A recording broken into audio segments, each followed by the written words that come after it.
NYXL 2023 is in the history books. As usual, we had yet another busy season chopped full of historic moments, fun stories, and learned lessons. But what's something that we can take away from every individual team? What themes are they ending on in the era as we know it? Today, we're going to discuss. Here is one thing that I learned about every Overwatch League franchise from 2023. Chengdu Hunters. Sometimes it's worth riding it out. Technically, the Hunters disbanded before this year even started. They didn't want to make the commitment. However, a big life lesson can be taken away. Sometimes it's better to stay patient in these situations. Because they didn't want to spend the minimum money this season, they impatiently bailed on the league, and their decision costed them $6 million.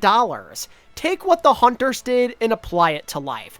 Don't fumble the bag. Stay patient and good things come your way. Vegas Eternal. You need more than players to succeed. I'll try my best to not beat the dead horse. The Vegas Eternal had one of the worst years in Overwatch history.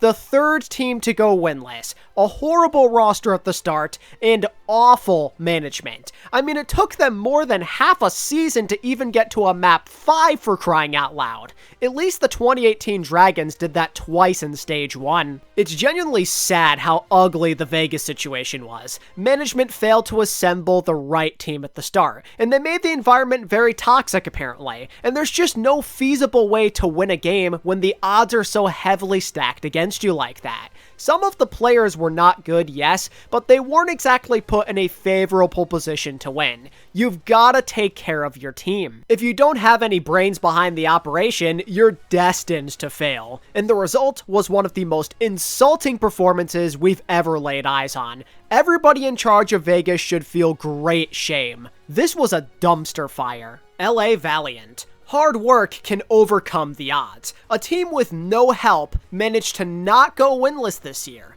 Despite being put in a position to fail miserably, they grabbed the respect of their peers and fans alike. The mindset was to put your heads down, believe in each other, and make the most of your opportunity. And damn it, that is exactly what they did. At the start, they absolutely sucked. But they had a strong desire to improve, and there was no outside noise to distract them.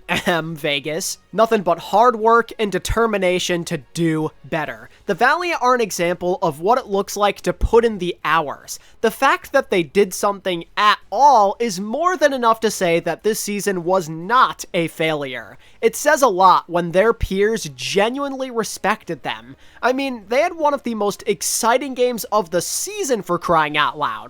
The 2023 Valiant are a great life lesson. When you work hard and actually apply yourself, the results just might shock you. Shanghai Dragons. Coach Moon's decisions need to be studied. I should have known that Moon would go back to his old ways. If a good roster isn't presented to him, his teams don't do well. We saw it in 2019, and we're seeing it now in the present. What is this guy's obsession with questionable position switches? Why did we ever think it was a good idea to put Fleta on tank for this year? I question how on earth Fleta even won the starting job, and that's on top of originally putting Diem on support and putting Gangnam back in main support jail. The moment that his team takes a new form or faces adversity, it's a clown fiesta. This team was a disaster, and poor Iris, Viper, and Hisu had to sit there and deal with it. They lost to contenders teams more than they beat them, and to lose to a dead Guangzhou team in the playoffs as the cherry on top? I mean, come on, bruh. This is why my anger towards Coach Moon never stops, for exact reasons like this. Even a team that made slightly more sense could have done a bunch more. It was an all-around failure for Shanghai this year, and a heartbreaking way to see their journey potentially end. Guangzhou Charge. You can never go anywhere if you don't believe in yourself. Oh, Guangzhou, Guangzhou, Guangzhou. It finally seemed like you were turning the page. You came into this year with a foundation. You had star players, and room to keep getting better, and you even started off hot. You were competitive. Choi Se-wan was a borderline MVP candidate, and the team around him was playing above their potential. But then, Things go wrong for just 1 second and the season's over. They lose one tournament to Spark and Dreamers, and suddenly it's the end of the world. These two matches literally boomed them beyond repair. 2 tournament games at mid-season. They became trash in scrims after this, and they lost all trust in one another. Just from 2 losses. What kind of weak mental is this? You fail one time, and it's suddenly time to point fingers? To drive away Piggy and Choi and the coaches, then totally pull the plug on your chances of being competitive is crushing. The best chance they had in a long time to make the playoffs gone out the window. They pretty much pulled a reverse 2022 Charge, and all that was left was a lifeless husk of a former Chengdu retirement home with no coaching. The Charge literally stopped caring mid-season, dealing yet another blow to the Chinese OWL scene. What happened to the Charge this year is very tragic, and I can't help but wonder what could have happened if they just worked through their differences. If you stop believing in yourself, you'll never succeed. The Charge didn't take this to heart. What a shame. LA Gladiators. Rewards come to those who show patience. In a similar fashion to Guangzhou, the Glads pulled the plug a bit too fast. They suffered some heavy losses in the 2023 offseason, but genuinely still had a good foundation. Good enough to be competitive at least, and at the start they were a tough underdog. I mean, you beat the Mayhem a couple of times, and you almost made Korea. But apparently, not making Korea was unacceptable, because next thing you know, Dante's off the team. In retrospect, it was understandable. They needed a better Winston player, but showing that lack of trust basically set the Glads down a path of doom that they could never recover from. Getting used to a new tank mid-season is brutal enough on its own, but then you add in the Sombra issues, Lastro burning out, and the Glads were clearly missing a stable presence like Dante when they were dealing with a lot of things like that. It's kind of hindsight Andy, but one can't help but wonder if they had made a different choice. Maybe things could have been different for them. They let a tough loss early on get to them, leading to an unreal evaluation of the team, and the reward for this impatience was losing 7 of their last 8 qualifiers and missing the playoffs for the first time in franchise history. Yikes. For Gladiator standards, this was a bad year, and with ownership pulling out of esports, this might end up being the last we ever see of this franchise. What a terrible way to go out. Washington Justice. Sometimes it's the team, not the player. Washington's year is the textbook definition of the benefits of a new start. The Justice were chopped full of good players who were looking to prove themselves and re-earn the spotlight. Ben Best and Get Amazed making their comeback, Mirror earning his worth at Tank, Flora escaping NYXL prison, and of course alphaYE leaving the shadow of Shy. The Justice had so many guys, not only looking for a new beginning, but to dominate in the process. A lot of them last year either weren't in the league or just weren't given a proper chance. What happens when you combine an entire roster with such a similar mindset? Well, you get a scrappy underdog with competitive showings and big wins. The Justice didn't do anything groundbreaking. They won 6 games, but they managed to do enough to stick around. And they got some major production out of guys that were left to be high and dry. It's amazing how much better somebody like Flora looked under a stable roof, and it's even crazier how hard alphaYE could carry on a team that truly appreciated his worth. The Justice didn't get all that far this year, but they certainly showed us just how much a group of men with the correct mindset can shake the landscape of sports. Seoul Dynasty. Legends don't last forever. It's a sad truth to swallow, especially knowing how amazing the Dynasty were just 1 year ago. Sadly though, this league can be very cruel. The uncertainty of the league forced Gen G to pivot their strategy, and that meant a small roster with little potential. The hope was that Prophet and Void could carry this team to relevance, but 2 guys can only take you so far. Flexibility concerns and meta struggles really screwed over the Dynasty early on, not to mention that Void already had a foot out the door towards retirement, and Prophet was mostly there to have fun. They're world-famous names, but also old. Times have changed a lot since Apex. It became very apparent that Void was not good anymore this year, and while Prophet was still great, he just can't carry enough by himself. It makes me wonder how things could have been in a different timeline, or had these two gathered a couple of years ago. But at the end of the day, that's sports. Out with the old, in with the new. With the league's future uncertain, and these two having done this for a long time, this might have been the last we saw of them. A 6-win season, and no playoffs to be seen. Seoul were irrelevant. Just knowing what they once were, these results might mean that it's time to hang it up. How sad. New York Excelsior. Everybody deserves a second chance. The NYXL had a lot of questions and criticisms. They started by immediately trying to make a controversial roster that simply would not work, and when that fell through, they were forced to regain the trust of the public. And at the start, that wasn't exactly going well. They picked up a lot of players that were unproven or didn't have the greatest public opinion. And add in the struggles with scrims, amongst other things, and you had a disaster in the making. But once the season began, it was clear how wrong I and others were on the situation. The org and the players might have felt questionable, but that motivation to prove themselves became very powerful. Fitz can't compete in the West. Disproven. Kellen and Psycho suck. Disproven. Chengdu can't coach.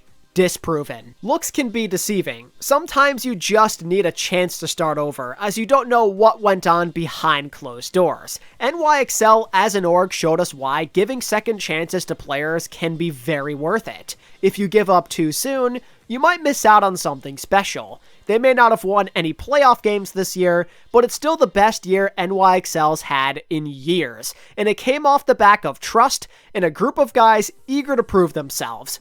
Good stuff. London Spitfire. Never be something you're not. The lads taught the world a valuable lesson in 2023. You should never try too hard to pretend to be someone that you're not. You shouldn't try to please others or conform to things you don't believe in. When in doubt, stick to what makes you who you are. It's a lesson in sports and life itself. Look at the Spitfire. Look at the difference it made when they stopped overcomplicating it. In 2022, they built an identity. No matter what anybody else was doing, they were going to do their own thing and beat you anyway. It was the foundation that led to their improbable playoff run. But instead, after one season, they decided it was time to conform to society, so to speak, and do things they weren't comfortable with. It's like they forgot what made London so special. They started their year 2-8, and the entire time they just kept forcing it. It looked like London were going to have a horrible fall off,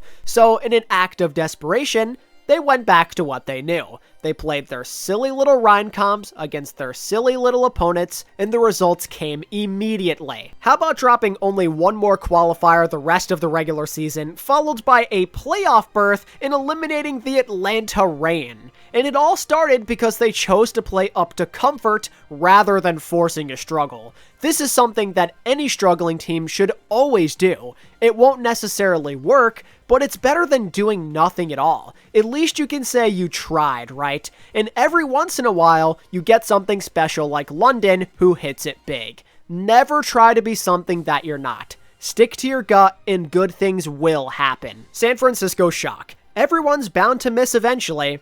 Yeah, this year was supposed to be great. Proper plus an O2 Blast super team equals promise. But in the end, they went 8-8 and missed the playoffs. It's crazy just how much of a letdown this season really was. They couldn't do much of anything outside of Proper. There was discomfort, there was inexperience, and clear trouble with their backline. Myself and so many experts all expected the Shock to be competitive, and this is what we got. But at the end of the day, nobody remains on top forever. The Shock have fielded competitive rosters every year since 2019. You can only maintain something like that for so long. It's the nature of sports. Everybody makes mistakes. Everybody gets unlucky. The Shock were long overdue for a clunker, and Shock faithful found that out the hard way. It's just unfortunate that this could be the last we see of Proper. It's really sad to know that we only got one real season of this guy. But hey, the luck of the draw plays no favorites. It's a cruel world. Maybe there's an alternative timeline where things could have gone differently. But sadly, that's not reality. The Shock end their legacy just as it started. Potential flashed, but nothing more. Toronto Defiant. You can't take the mid out of Toronto. Oh, what a sad year it was for Defiant fans. This was it. This was your time. You assembled the American Tornadoes super team. Expectations were high. This was the year you'd be competitive.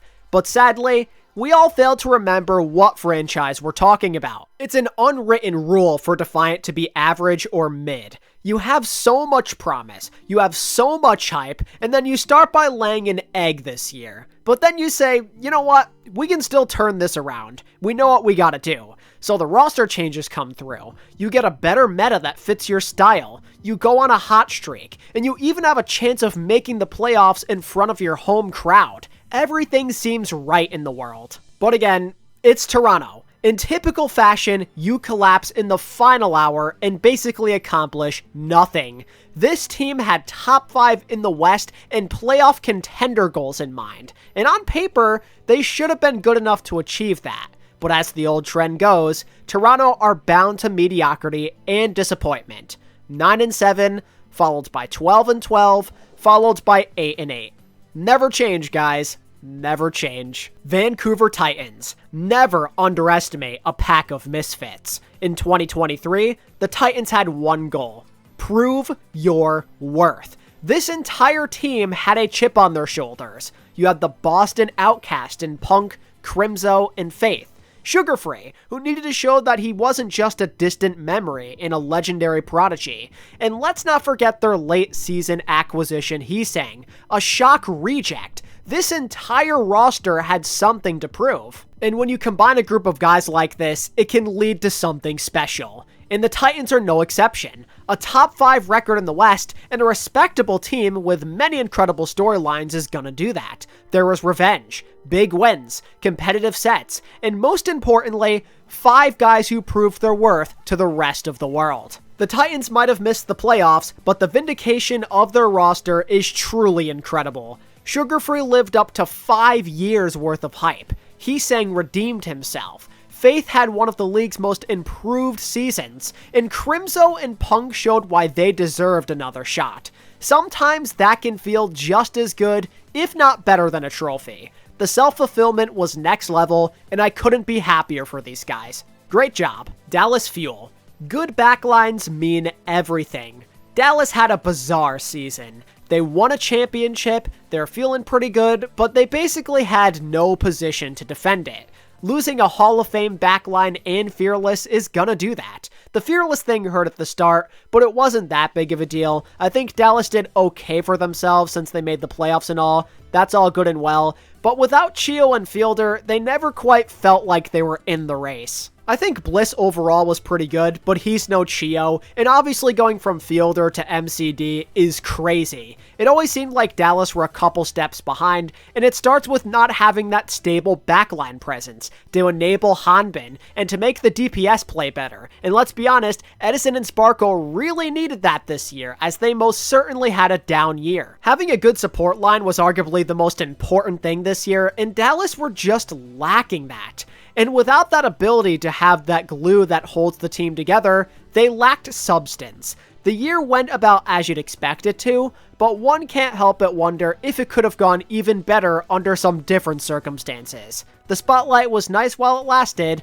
but their flame has officially burnt out. Hangzhou Spark. Chinese Overwatch demands respect. The Spark had a very interesting year. Right from the start, we knew the potential. After all these years, a Chinese super team was finally assembled in OWL. This was supposed to be the year for China to make a deep run. Title aspirations were present. The sky was the limit. And at first, it really didn't feel like it. They lost more than a couple of matches quite badly, both in the spring and in the summer. It's like they didn't care, like they were bored or something. However, one thing you can't take away from the Spark is that they played well when it mattered. And at the end of the day, that's the one thing people remember. They had an upset in midseason madness, they had upsets in the playoffs, and they ended the regular season on a hot streak. It's like they were waiting for the big moment to strike. And thanks to the Spark, we were able to eradicate the APAC disrespect. All those doubts about them and the region being incapable, gone with a snap of a finger. The Spark showed time after time why this team was assembled in the first place, to put respect on China's name, and I'd say that they more than earned their worth. When it's all said and done, regardless of the ups and downs, a fully Chinese roster claimed top 3 in the playoffs. That's an all-time personal best. Chinese interest in the game may be dying, but their legacy will last forever. And the Spark's 2023 season is the crown jewel on just how much Chinese Overwatch means to the scene. GG. Boston Uprising. See what happens when you spend money? Finally, after all these years of horrible management and stupid budget rosters, the Boston Uprising splurged. Goodbye, President of Gaming, and hello, Pre.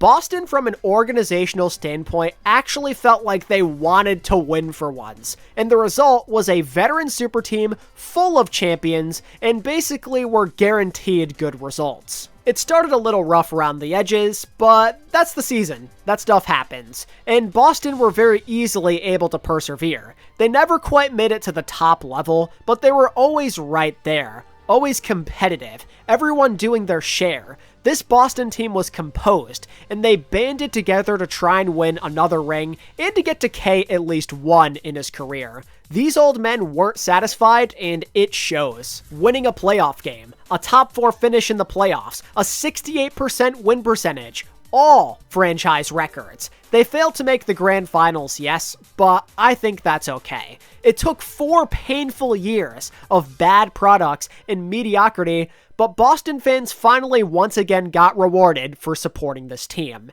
And at the end of the day, nothing beats that. This was the most competitive and likable team they've had by a country mile, and for the first time in years, Boston fans had it good.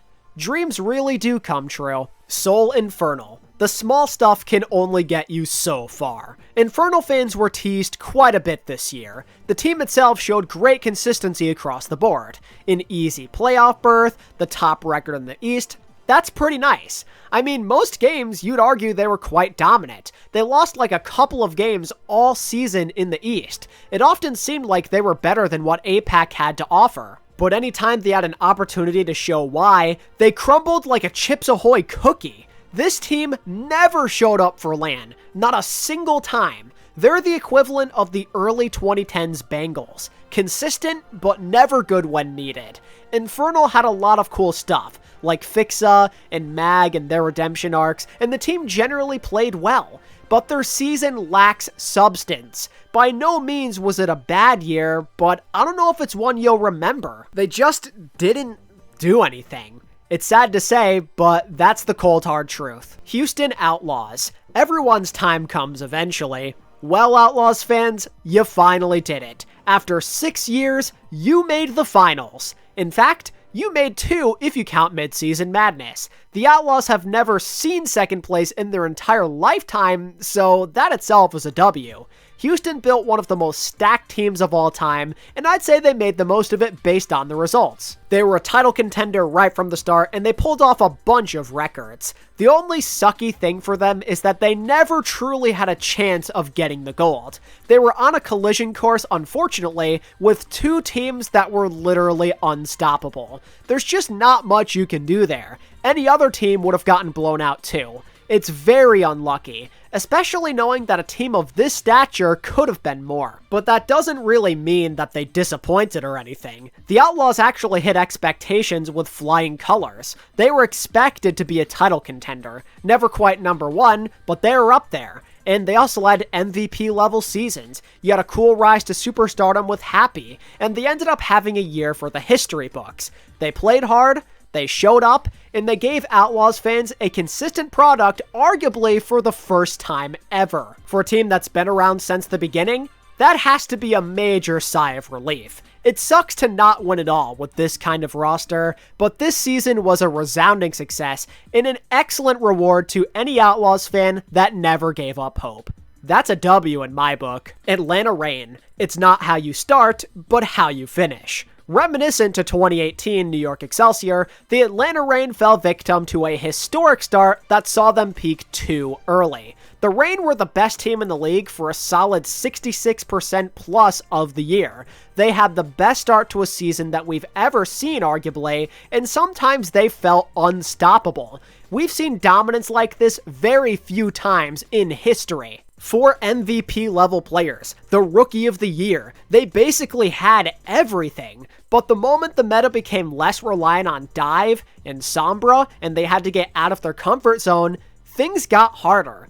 Any all-time great roster would adjust to these issues and would stay on top. You can overcome adversity if you truly are destined for greatness, but Atlanta Reign crumbled at the seams. Bad coaching, lackluster tank play, and their stars generally not showing up when needed ruined any hopes of winning a ring. To lose 4 of your last 8 games on the year and not win a single playoff game is crazy. The Reign were on track to have one of the best teams of all time. The historic dominance they put up was wasted. How do you not even win one postseason match? How does that happen with this team, with all of this talent? How do they manage to struggle like that? It goes to show that you're never safe and that there's always more work to do. You've got to stay humble. Don't lose that hunger. Many players took a massive hit to their legacies this year. They mostly did well, all things considered, but it's not what people are gonna remember. If you don't show up when it matters, that's all you'll ever hear. What happened to the Reign is perhaps one of the biggest fumbles in the history of the game. This was the best Reign team by a country mile. The fact that they're being compared to the 2018 NYXL is a travesty. What a waste. Florida Mayhem. Trust the process. Florida are the textbook definition of this. They'd even make the 76ers jealous with just how hard they embraced it. The Mayhem, after 6 long, painful years, are finally world champs. Drama, mismanagement, horrible rosters. They went through it all on more than one case. The Mayhem for a long time were the laughingstock of the league. The one team from the bottom 4 in 2018 to never do anything. But this year they finally changed their luck, and throughout the year, they were one of the best teams. And when you look back, they were the most dominant from the beginning of July until the very end. They didn't lose a single game after midseason madness. And they did so behind a team that they built from the ground up. In 2022, the Mayhem put their trust in Checkmate, Someone, and RuPaul to lead this franchise to greatness. And this year, they cashed in on that promise, on those expectations. They picked up Someone as their solo tank last year. He was their guy. They believed that he was going to be the next big thing. And within 2 seasons in the Overwatch League, he won MVP, something that no natural tank player has ever done before. The scouting went absolutely hard here. And think about Checkmate, who went from feeding on Rhine and the 2021 Mayhem to top flex DPS in the game. They built up competent pieces in the first season, and then they went all out to finish the job this year by adding the finishing touches. Chorong to form a godlike backline, and Merit, who literally won finals MVP for them. Look at Atlanta, look at Houston, look at Boston. They all tried to buy their way to a ring. The Mayhem did it right. Like the Shock and the Dragons before them, Florida built this up themselves over time. They trusted in their guys to develop, to make that leap. And that's what makes this championship so special. They earned it by putting in the work and getting better every single day. You could see it through their execution and just how much more flexible they were than everybody else. And now they can proudly join the Fuel, Shock, and Dragons to poetically have all 4 bottom teams from the inaugural season win a ring. From the trash dancing team with one of your players driving a bus to world champions. You've come a long way, Florida. You finally rewarded all your poor fans for the years of hardship and disappointment you put them through. In the final hour, you finally came through. And as the saying goes, better late than never. And with that said, that is one thing that I learned about every OWL team in 2023. This could be the last one ever, so it kind of feels sentimental to do this. We've come a long way. The landscape has changed a lot since the first one of these in 2020. It's amazing to see how far we've come. Let me know your thoughts down in the comments below, and of course, if you enjoyed the video, I would appreciate it so much if you could give it a like and subscribe to my channel for more Overwatch League content. And until the next one, I'm out. Peace.